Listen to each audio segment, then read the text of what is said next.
with the fact that AI is, becoming so it's permeating. Basically, everyone uses AI. It's Yeah. become more than just a expert-led conversation. It's a dinner table conversation. You'll have uncles in the society talking about AI, even though they might not understand it to whatever extent we do.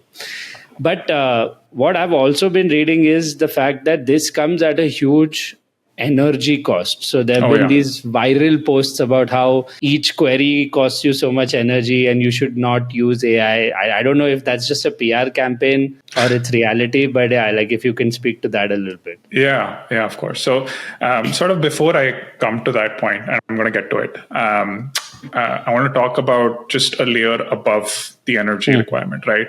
Which is basically the boom in the infra to support AI, right? Which is driving that energy, right? So, servers, GPUs, chips, right? The general theme is that in order to support the compute power required for all of this, right? I mean, that's what's really driving up the energy. So chips are getting bigger, they're getting hotter, right?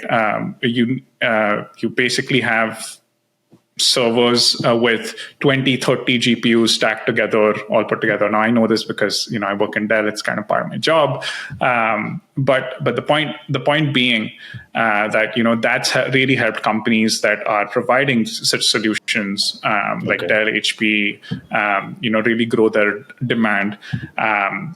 Despite sort of the consolidation in that industry, because let's say 10 years ago, let's say even a laptop could do, right, with the best graphic card 10 years ago.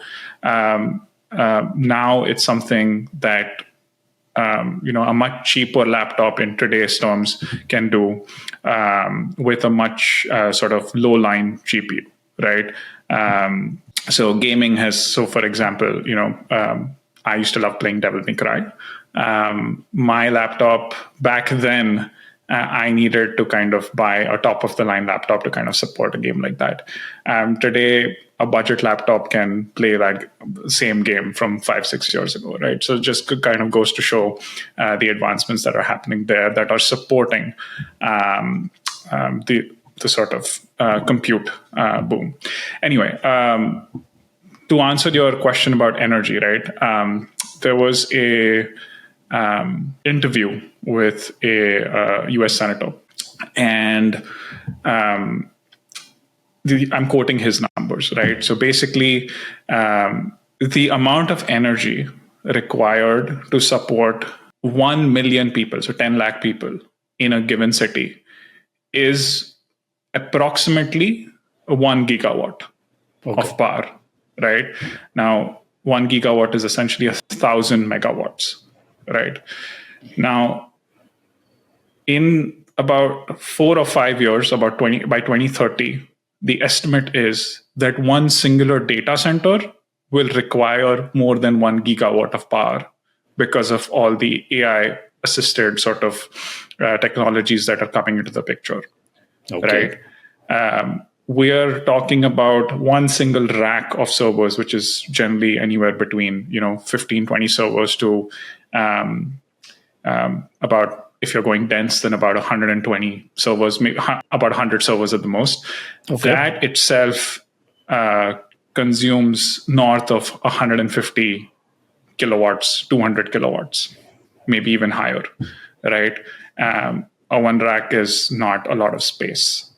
So you can imagine how much this is going to exponentially grow as companies continue to kind of innovate in this particular space.